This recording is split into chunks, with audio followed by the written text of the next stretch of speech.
This video contains effing and indeed jiffing.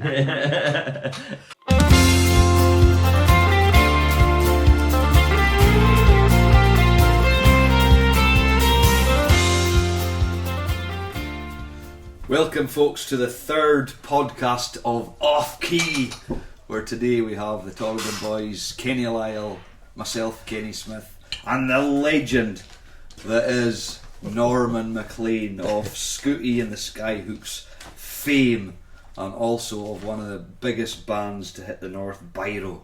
Norman, welcome to the show, and an absolute delight to have you here with the boys. Well, it's a pleasure, and can't but thank you for asking me along. Well, even although it's still the middle of the night of the weekend, never mind. We couldn't get anyone else. I kind of thought that. we tried hitting one else. No, we didn't. We're just off the back of a fantastic weekend for ourselves, and obviously you were part of that, Norman. Saturday night was the Winking Owl outside stage as part of Thunder In The Glens, after a rather wild night in Edinburgh. I don't know what was wilder, the gig or the crack afterwards, however we'll come on to that. Kenny, you had a great weekend. You started off in fine form. Tell us how it went for you. Well, have I got a story for you? To be fair, it was a good gig. Really enjoyed the gig. Really enjoyed the night. I can handle my drink most of the time, so it seemed to go okay. Some of us in the band, however, can't. Oh, really? So, well, I've walked the whole way home. It's myself and Michael have made it into our bedroom, and Pell, along with Grant and Marcus, our roadie, made it home maybe about half an hour later. Didn't really hear them coming in, to be honest. Certainly didn't hear Pell coming into my bedroom. Ooh. And I've woke up in the morning and I'm wondering why I've got soaking wet bag puddle around it.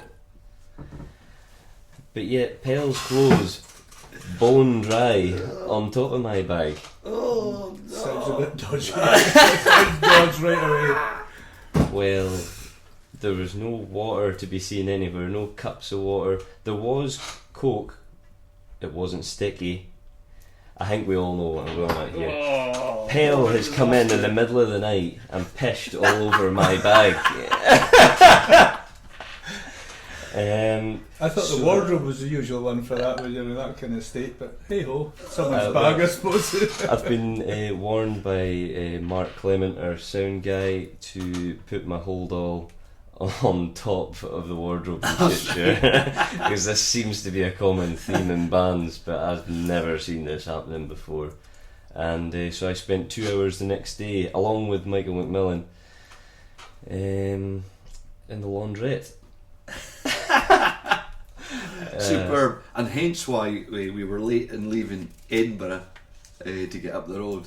And we just made it in time. Actually, I'm not sure you're aware of this, but we arrived 20 minutes before.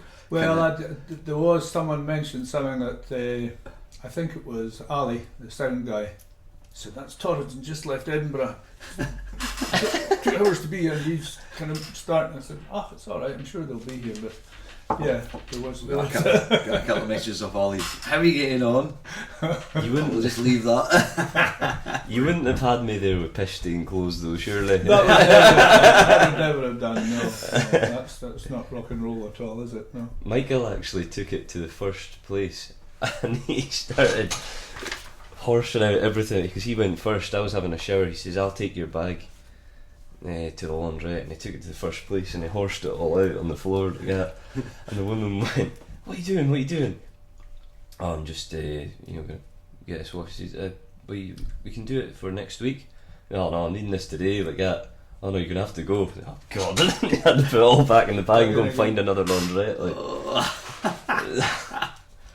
It's a pity Mike doesn't hear the day, so we doggy training, puppy training this morning, so it's very unfortunate. But then the good side, maybe you'll be able to come back and teach Pell where to pish later on.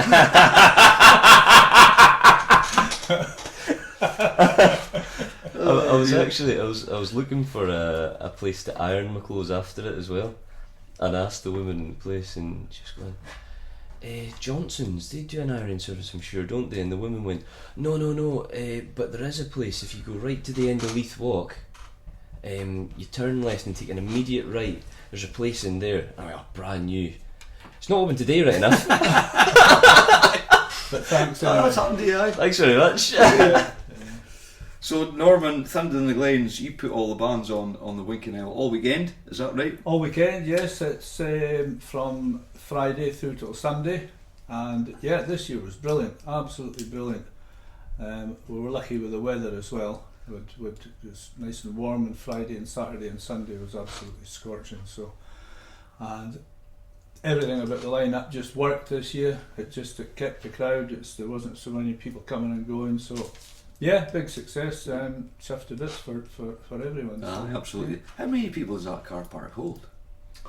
Roughly. I don't know. We were discussing this on Saturday when you guys were on, because it did get a little bit scary at one point. It was literally wall to wall people, like chock-a block, as you guys saw yourselves. That's what you get when you book the big boys, mate. Well, exactly. But they didn't turn up, so we had to play.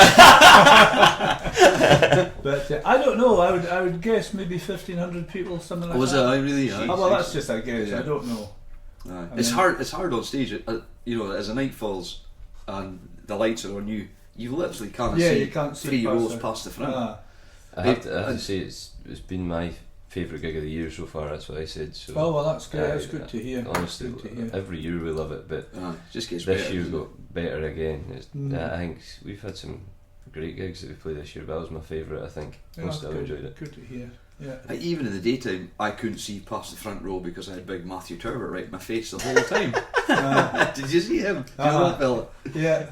I didn't know who he was, but yeah, he was in the steps half the time, wasn't he? Yeah. He was our security. He was not letting anybody off the stage or on the stage. It was great. Oh well, I had to go up to him at one point because the whole PA start went like that. I don't know if you noticed the whole lot. Jeez. And I think he was kind of hanging on to it. Oh, right. But maybe pulled it a little bit as well. So I went, oh shit! And that's when I started to think things could get scary. Oh right, okay, aye. But I went for a walk right round. I went onto the main road and took some photographs from the main road, and it was literally wall to wall. There wasn't space. There wasn't a clear space in the crowd anyway. It was brilliant, fantastic.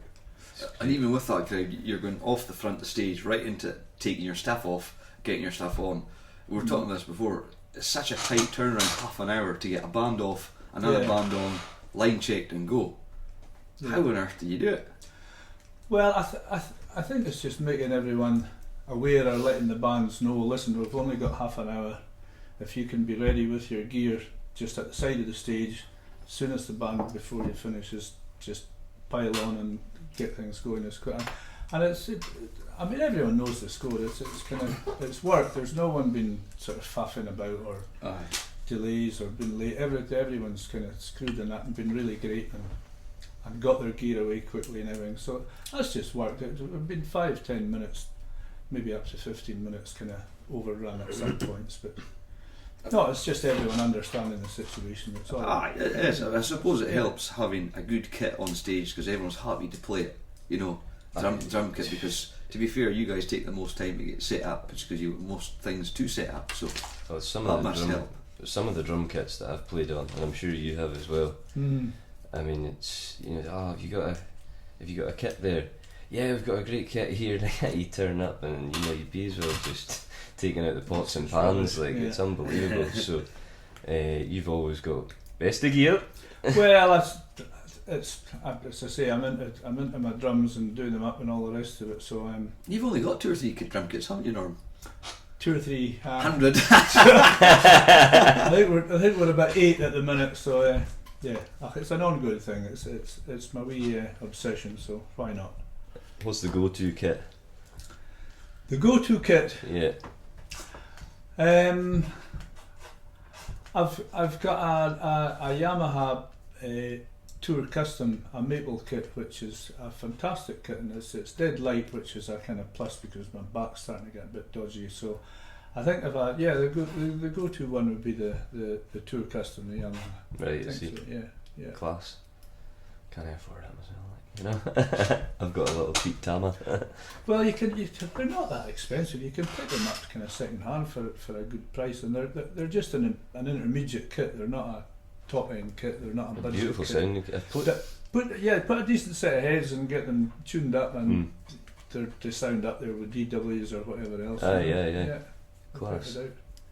And do you remember a few years ago, BIRO headlining the Cairngorm stage, and we played earlier on over at the Winking Owl. I do, yes. And we stayed. And you stayed? You certainly did. We enjoyed the refreshments that were at hand, and you had to cart us home, all the way home. I gave you a we home, had yes. a certain stray with us that was causing us problems that we dropped off in Inverness. Do you remember that as well? That wouldn't have been Michael, would it? No. This guy will remain nameless, I think. We nearly got into trouble in the car park in Cairngorm. He was maybe had a few too many beers and just was a bit overly friendly with a lassie or two. Oh, right, okay. Got us into a wee bit of bother, but we managed to get away from it. But the thing I enjoyed most about that night wasn't just the lift home, which I was very grateful for, but was actually getting a chance to see BIRO as they were at that point. Because I'd never seen Gail before, and she probably kicks my ass as a front man, if you like, front woman. Wouldn't be hard. You try it. But the young fella, I keep going on about this young fella on the guitar. I just had my eyes on him the whole time, because he when it was his, limelight, he just came forward and foot on the monitor and just rocked the place, like. He could probably play that boy, yeah. He's a brilliant, Danny Bamford, his name is. He's from Aviemore, actually. Is that right? Yeah. And he's a superb player. He really is. He's a great player. He was kind of inspired to start. His mother took him when he was a young lad to see BIRO. All right. And he kind of idolised Kevin Barnett, the BIRO guitarist at the time, and kind of modelled his style on him, which was very much sort of Pink Floyd, kind of that kind of thing, And then when he got the chance to join BIRO, he was absolutely made up. So great player, and an awful nice guy, a really nice bloke as well. So I'm good. It's just a shame he's not playing in a band right now. It's just the way things happened with BIRO, but. It's a waste, isn't it? Fit another one in. Yeah. He was playing. Actually, can we just get rid of Phil after what he did to me? Poor Pell's going to hear about this for a long time. I reckon you get a bit of mileage out of that. We could actually get a song What's he got about to this. say about it? He's pretty quiet. Not very much. Aye, not very much. I think he's taking it on the chin, to be fair.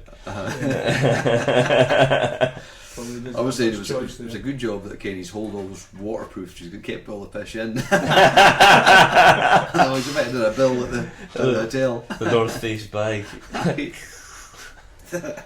Norman, best ever gig. Who's it with? Where was it, and why? Best ever, and that's quite a tricky one, because I've had so many great gigs with in the early days with Scooty The Skyhooks, but probably the best one would have been when we played along with Deacon Blue at the Black Isle Showground. I can't remember what year it was. It was way back, and it was phenomenal. There was a band on before us called the Gayland Dorsey Band, and they were like session musicians. They were just really top notch. Yeah, I'd seen her playing in another band, the Neen Court, just a few weeks before that. And Steve Washington was the drummer, who was a premier in Dorsey. He's like different planet drummer, right. Just different planet. So anyway, they were on before us, and they were fantastic. They were absolutely brilliant. And then we came on, and we were the kind of, obviously the Black Isle shows. We were the local band, and the crowd just went absolutely mad for us. I mean, there's these top class like London session guys, doing a gig, and people just kind of standing drinking and not much reaction, and then Scooty The Skyhooks came on, and it's way, and they just went mad. They just went crackers. They were singing along with every song, and we had our set timed. Our last song was a soul medley, and they were just going nuts for us. And the Deacon Blue people were obviously getting a wee bit kind of pissed off because we were stealing a bit of their thunder. Right. So they're trying to get us to stop. You're at the side of the stage giving it this.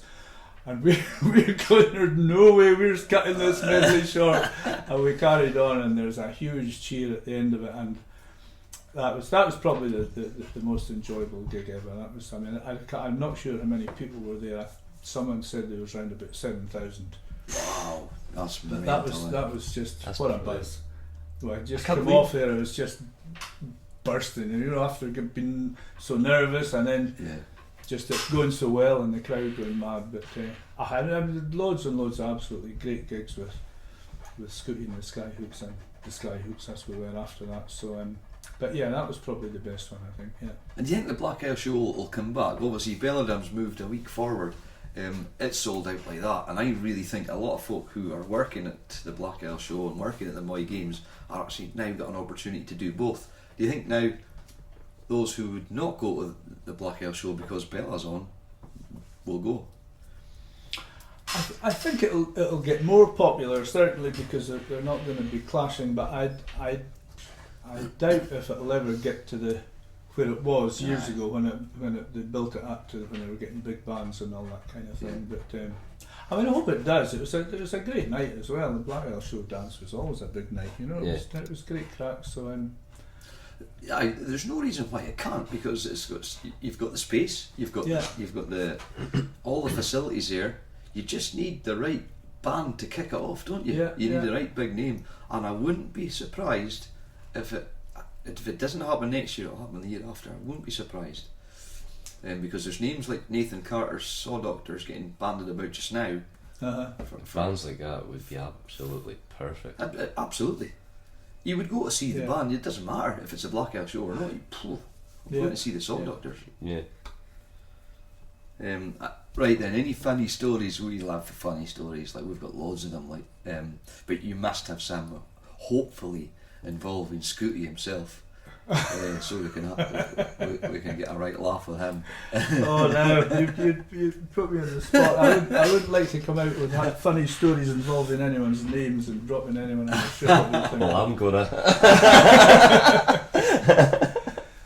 But God almighty, funny story. Well, you were asking about the one that I was mentioning about Taffy's. This is nothing to do with Scooty, but Taffy's dad. Yeah. Your bass player, Torridon's bass player, dad. You! He's great crack. He's a cracker of a bloke. And we were travelling back and forth to Nigg in the buses in those days, and Taffy had been down to Wales to visit his father, and we were on the bus going to work, and he said, "Oh, how do you get on with your holiday in Wales?" He said, "Oh, great." He said, "I down see my father, brilliant." He said, "He's doing well, he's really doing well." He says, and he says he's got himself this wee kitten. He says, just made up with it. He says, loves it, great little thing. And we're going, "Oh yeah, that's nice, Taffy." Aye. He says it's the most amazing cat. He says when it wants, he doesn't mess in the house. He says it knows when it needs the toilet. He says it asks, it goes to the door and it meows and he lets it out. And he says it walks right across the lawn and it goes into the border and it digs a hole and then it shits in the hole and then it fills the hole in. He says, amazing. He says, you wouldn't believe it. And we're kind of looking at each other. Aye, all cats do that, Taffy. I know a fucking shovel though.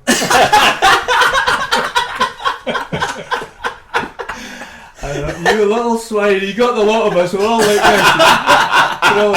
Brilliant. Yeah.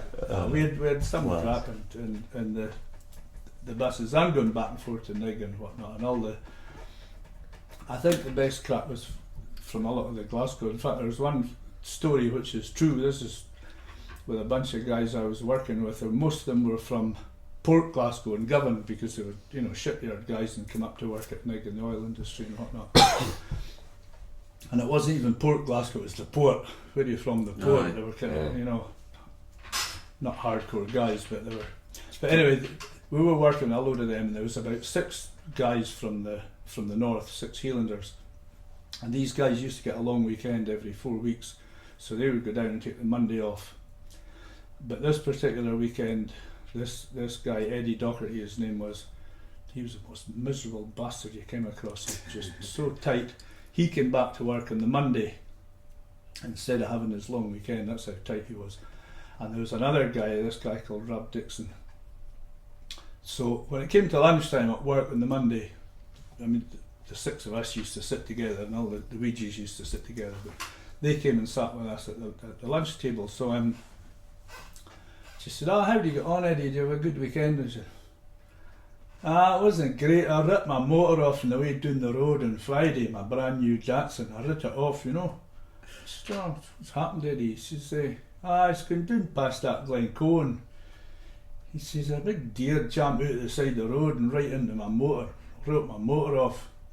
And at that point, Rob Dixon, the other guy, and whether, I don't know why he said it, but possibly because he was in the company of a bunch of chookters and he thought he would be sounding a bit knowledgeable about deer or whatever, and he said, was it a red deer, Eddie? And Eddie says, no, it's a big brunion the size of a donkey. You couldn't make it up, It's a red deer, not a big brunion the size of a donkey. Superb. See, I have to mention as well, you were lucky giving us a lift home in the state that we were from Aviemore, because your colleague Scooty gave me and him a lift home from, I think it was the Room. Aye. One night. Can't remember what we were on. I'm sure the jam band or Scooty and Skyhooks were playing in the Room. I can't remember. Well, Alex was there, so it would have been the Jammers. Jammers, right. And they offered us a lift home. Big mistake. And me and him are absolutely blazing drunk, and we're just waiting, and he's right, okay, if you just get in the back seats there, right, spot on. And Scooty jumps in the back with us. As soon as the doors are closed, we start wrestling him. We're throwing him about the back of the bus. And he's going, right, that's it! Stop the bus! Stop it! Get out! Try to kick us out in North Case. Oh, sorry, boys. We'll have to mention this here. Wrestling in the van, out the van, in the digs, and before the gig, that was part of our drill. Didn't realise that Scooty wasn't used to that. What the heck's going on? Him and Alex, why are you playing that? I think he was. And Diggy as well was raging. Diggy Urquhart, he was like, you're not getting into the room. Oh, it's alright, we know Scooty. You're not getting in. And then Scooty, get them in. And I think he was raging with that more than anything else. So as soon as we started playing that was it. Get him out! To be fair to Scooty, I think it was just in case we ripped his shell suit. He didn't have a shell suit on, did he? I'm sure he did. He always does. Most days he did. Scooty shell suit was a running joke for a long while. Was it? Aye, absolutely. And we were talking about this story last night. Actually, we came down from Kinlochbervie after a dance, and myself and Taff had a few juices on the way down to the van on Sunday. Yes, you do, right?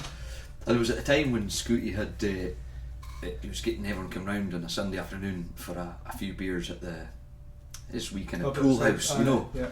And that obviously escalated to 9 in the morning till 10 at night. We were just arrived in the afternoon for a wee while. But if it was your first time there, you had to have the initiation of the trawler's rum, which was like 170 proof and about 87%.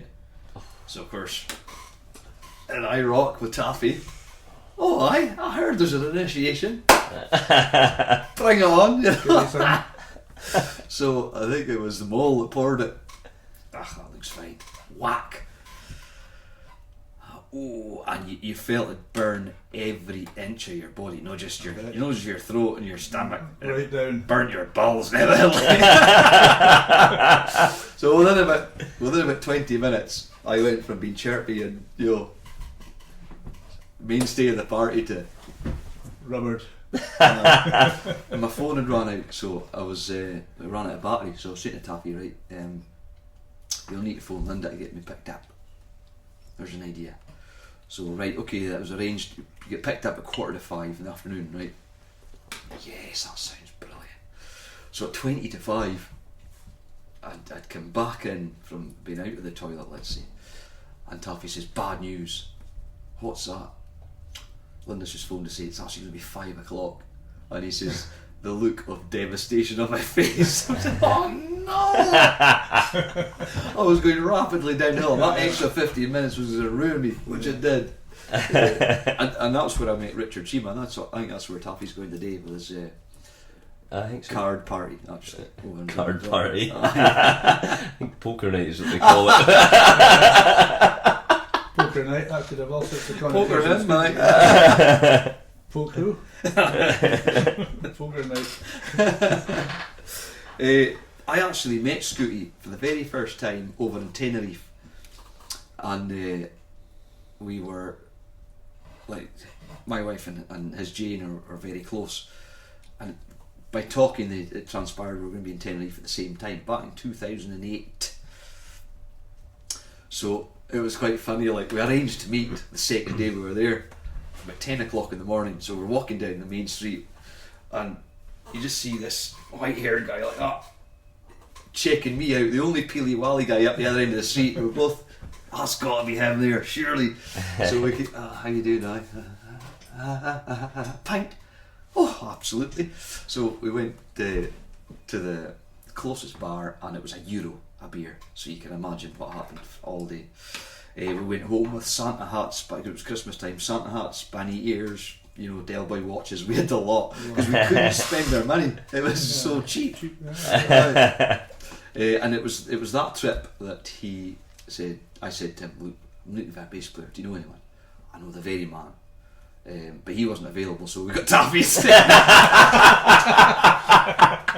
Yeah. Oops. I had to get that one in. So Norm, any highlights looking forward to next year with the Skyhook? Obviously you're back together, it's a new lineup, there's going to be new material, new plans, ideas. Any highlights you're looking forward? Maybe you don't want to announce them yet, but there's going to be some. No, well, I'm just looking forward to getting playing again with him. Really, it was we kind of put a lot into getting a set together for Belladrum, and we did that, and it went down an absolute bomb. And we've just got to get the rest of the set finished off, and we don't have any major gigs in the pipeline that I know of, but we've got a few bookings for next year, and hopefully we'll get going sooner than that by the end of this year. But I'm just looking forward to getting playing that kind of stuff again. I really enjoy playing that kind of stuff. It's good fun music. It's stuff that gets everyone going, which is, as you know, is what it's all about.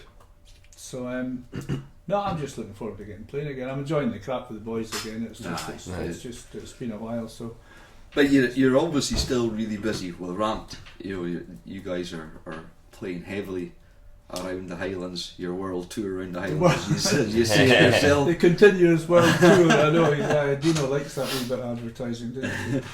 Okay, yes, I am enjoying that as well. But I can combine the two. Most of Rant gigs are sort of pub gigs, and I do occasional sort of functions and like marquee dances and village hall dances. But most of them are pub gigs. So if it comes to dates clashing, then it's not too much hassle to like rearrange a pub gig. But yeah, I just enjoy playing really. And I mean, if I'm not playing, I'll happily fill in with anyone else. And I kind of made a decision. I had sort of 17 years playing with Scooty and the Skyhooks, and nearly all that time I hardly played with anyone else at all because we were busy and blah blah blah. It was all the rest of it. And then I set up BIRO just as a sideline. That was how BIRO all started, because the Scooty thing, it was all big gigs and dressing up and big PA and lights and all the rest of it. I fancied doing a gig with a jeans and t-shirt in a pub and none of all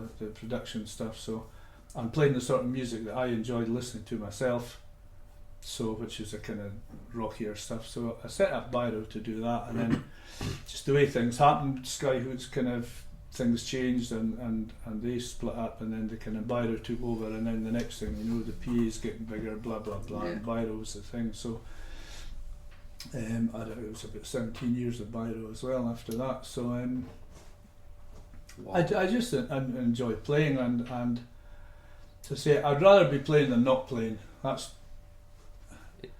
I don't mind if I have a weekend off or something like that. That's fine. But if it's like 2 weeks or 3 weeks at the weekend, I kind of turn into a different animal if I'm not playing. I just want to be out there doing it. You're probably the same yourselves. It's in your blood, isn't it? It's a hobby, absolutely, and it becomes a habit as well. You know. Oh yeah, without a doubt. But despite that, it takes some big balls to just say, "Oh, I'll just play with any band." Like I would be really apprehensive if a band that I'd never played with before just says, can you fill in for me? I'd be like, have you got any stuff you can send me so I can practice for a week? And you're quite happy just to fill in at an hour's notice, you know what I mean? Yeah, I mean, some gigs I do get like a week's notice or whatever, but other gigs it's just like 2 hours or something like that. And mostly it's fine, really, you know, it's fine. I kind of made a decision just because I hadn't played with other bands for a while. I want to play everything and anything, you know, just with all different types, like playing whether it's tutor stuff or whether it's rock or whatever. So that's why I prostitute myself on Facebook for drummer wanted, you know. So absolute slap. I don't mind. Prostituting yourself here. It's nice to finally have a good drummer on the podcast. It's just that was my next line ruled out. It's just good fun, and it can be a chat. I mean, I filled in a couple of times with the big band, the Rooty Matoot big band. That's all off the dots, you know. So I mean, I don't read music. I used to play the pipes. I could read pipe music, but that's nothing to do with drumming stuff. So that was a bit kind of challenging, you know. I can imagine. Yeah, you got to rely on the rapidly fading memory for that kind of music, but. I just enjoy playing. I mean, really, it's such a, as you guys know, it's such a great thing. You can play an instrument, or you can sit in your bedroom or your practice room or garage and play away, you know, along with CDs or whatever till your heart's content. But there's nothing like getting out there and doing it. You're doing something you enjoy doing. You're getting enjoyment. You're making other people happy. You're helping people make money. You know. And you're getting a few quid for it yourself at the end. And what could be better? You know, you're doing something you love, you're making other people happy, you're making yourself happy, you're making money for people, you're making money for yourself. No, great way to put it. It's just we were speaking about playing like smaller venues as opposed to playing the bigger venues, and I wondered, like, personally, as much as I enjoy playing, like, we obviously played some big gigs this year, but sometimes when you get to go back to the bear pit, I love it. I absolutely adore it. Like, and did you, when you went from playing obviously Scooty The Skyhooks, you just done a say and you're playing in front of 7,000 people, and then you started BIRO, you're playing back in sort of, you know, the wee venues and that. Yeah. I still think that you get the same buzz. Excuse me. Yeah, I think I get a bigger buzz. It's great playing the big gigs, as you know. It's great, all the prestige and all the production and all the rest of it, and the publicity. It's great. It's fantastic to be involved in that whole situation, and it's great doing the gigs, seeing a whole load of people. But sometimes after some of the kind of bigger gigs, I kind of thought, well, that was great, but the audience is away out there, and I'm away up here on the stage, and then after it's finished, you're disappearing backstage to some room or somewhere, and then it's a bit of a kind of bleh.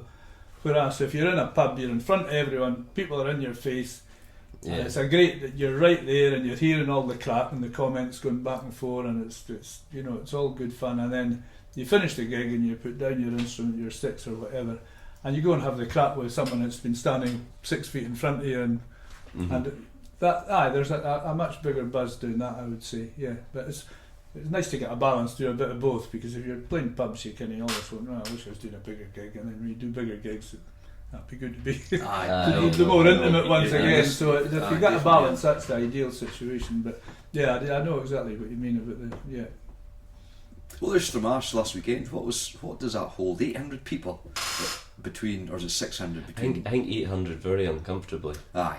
Yeah, but it's like a cross between. I always say it's a cross between for Invernessians, Hootenannies and the Ironworks, somewhere in between there, because you've got it's a big venue, but you've got a rammed, right in your face crowd, and that's why we keep going back. You know, that atmosphere you get, you can't beat it. But it's not the same pressure either.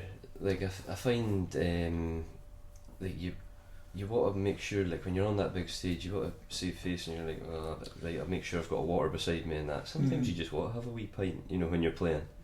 Yeah. And sometimes too many pints in years gone by. You don't need to remind me. I'm guessing Cammy had too many pints the time that. Oh, that day, I couldn't have been any around it. This is years ago, and it was you that told me the story, so I think you should tell it. It's about the brogues. Oh, right, okay, right. So we were, what year was this? 2005 maybe, or 6. So we were organising a winter tour of the islands, and this was going to start and finish in Skye. So we were going to start in the King Hacken, in Kylaken, go up over to Uist, down to Barra, back up, and finish Hogmanay in Bronford, I think it was. Was it that year? Aye, so we needed the kilt and the brogues. So the night before we were leaving, Cammy was out with the boys and had a few drams, and it was a massive rush to get ready. So he was living in that box room at the time. So he horsed all the stuff into the bag, got the kilt, got the brogues, right, let's go. So we get to Kylaken, you know, not exactly round the corner from the house, and we set up and we're going to get changed for the gig, you know. Oh no! What's wrong? And Cammy just starts wetting himself laughing. You're not going to believe this. What's that? Mar, his mate called him Mar, must have had the exact same boots, caterpillar boots, and he'd obviously either left a pair of Cammy's or Cammy had borrowed a pair of whatever. He'd taken the two left shoes, two matching left cat boots. So he squeezed his his right foot into a left boot. His feet were like that the whole night. Obviously, you want to see the sailor. Everybody and their dog would have bloody wore the brogues. That's right. All he had, and apart from that, was kilt brogues. So he spent the week in these two left boots. No. And, to be fair, he took it well. He was killed himself laughing, but it was killing him. The pain that was in his right foot. You know, he was standing side on every gig, and myself and Briefos the Piper were just wetting ourselves the whole weekend. You know, that would have curtailed the breakdancing routine a wee bit. Yeah, but like that was perfect example of the smaller venues that were tremendous gigs. King Hagen, and you went there and you got involved. You put the car keys down, and the first thing you did was went and had 2 or 3 pints, and Willie at the time who owned it just kept shoveling pints at you, and then it was a lock-in at the end of the night. You'd be lucky if you remembered singing the last song, but then every now and again someone would have to drive, and that person would be like, wow, what am I listening to? And you quickly realise, we quickly realised, but it took us a long time to do something about it, but how bad are we sounding even just after 4 or 5 pints, and we were having a lot more than 4 or 5. You think it's good at the time though. Aye, that's the difference. I know. You're not worried about progression, all you're worried about is the session. At least we sang that, we ringed that. So it did take us a while to get, I suppose we had to just get it out of our system. Too long enough, but it's pretty much a ride card nowadays. Yeah. Okay, we all go through that when you're younger. I think as you get older, you kind of think there's a bit more to it apart from getting pissed all the time and putting on a performance and all the rest of it. But as you see yourself, you're making money for people. Well, you're playing an event that people are paying good money to go and see. Exactly. There's no way you can actually turn up and make a right balls of it, blazing. And you are obviously just a wee bit out your 30s, just back up the years, Norman. Just a few. There's obviously a trend in the news just now about the big question: are you in your 30s and facing the swerve? What the heck does that mean? Well, what it basically means is, are you in your 30s and did you have to make a big decision? And what I mean by that is, did you say, right, I have to get married, time to have babies? I've got a big decision to make tomorrow, and I'm still in my 30s, and that decision is, do I have a large dram with my airport pint in the morning? And I can guarantee the answer will be yes. I can help you with the answer to that. I can give you some worldly advice on the answer to that. 30's big decisions. Well, I got married when I was 30, so that was one big decision. But one sort of decision that's probably the reason that I'm here right now is that I kind of decided rather to make a career for myself, or to further my career. I had to make the decision whether I was going to do that and travel or cut, because I was always travelling, I was always contracting all over the place work-wise. So I had to decide whether I wanted to be in a band or whether I wanted to try and progress my career, and I decided that I wanted to be in a band. So it's something I've never regretted. Because I've always had so much enjoyment from it. Yeah, probably could have been a lot more money and probably could have been somewhere else right now, but yeah, that was probably a big decision, and yeah, getting married and deciding that I wanted to play in a band rather than further my career, so that was probably quite the right. biggest one. And I bet you got a heck of a lot more enjoyment out of playing in a Absolutely, band. absolutely. I have furthering no their career. regrets for that decision at all, and long may it continue. Well, I suppose the biggest decision we've made as a band, most of us are in our 30s, is to stop playing weddings and concentrate on our own original material, Yeah. which has happened, and we're about to see the fruits of that, hopefully the fruits of it, in a few weeks' time, on the 20th of September. It's only about We're 3 the- weeks away, yeah. is it? The new album comes out? New album's out then, now. Break the Chains, another shameless plug there. Brilliant. No, superb. We're looking forward to it. We have to mention him. We have to mention Differs and his. Yes, saw him yesterday. Yeah, we did. And saw his wife as well, who His lovely wife Pam. Yeah. gave me a scalp across the mouth for what I've been saying in the podcast, and it's only started. We were on a trip with Differs in Edinburgh earlier on in the year, and we recorded one of the songs on the album. It's No Bills to Pay. It's a cappella, and I said, listen to that. He didn't say much at the time, but he's been holding on and he says, last night, you have to play me that song. So we fired it on last night. So Differs went home a happy man, even although we slagged him rotten the whole night. He still went home a happy man last night. And he's away to hospitality today, so upside down weekend for him. But I stopping weddings and moving forward with our own stuff it's allowed us to get tighter on what we're doing, get focused, Yeah. and give us a sense of direction of where we want to go. And we've got a taste. We had a taste of it this year with the Gathering, the Main Stage Bella, and Butte Fest, and the last one is live at Troon that we're going down to, and that's where we want to go in our direction, is to instead. That must be a big decision too, because as you know, playing at weddings and whatnot is where you make the most money. So Aye. if you just decide to break away from that to do your own thing, then fair play to you. That's a big one to go for. Absolutely, and the way I say it to people is, it's all very well getting paid more money at a wedding, but from our point of view, if we turn up to a wedding, no one's really there to see us. They're there to see the bride and groom. Correct. Whereas if we go to a festival or a ticketed gig that we've put on ourselves, people are coming to see us. Come to see the band, exactly. And that's where we get our enjoyment. That's where we play to the crowd, and they give us so much back. Yeah.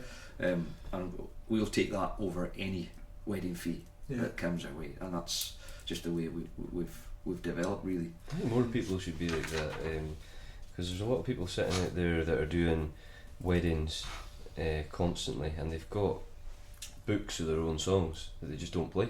Aye. I think there's a lot of people who should get out there a bit more and play their own stuff. Having said that, people's got to actually come and listen to it rather than going, Yeah, let's go out and listen to Sweet Home Alabama again. It's quite nice to hear some fresh stuff there. You know, there's a lot of talented folk that aren't getting heard. So, another rant for the week. Rant, did you say? Thanks for the plug.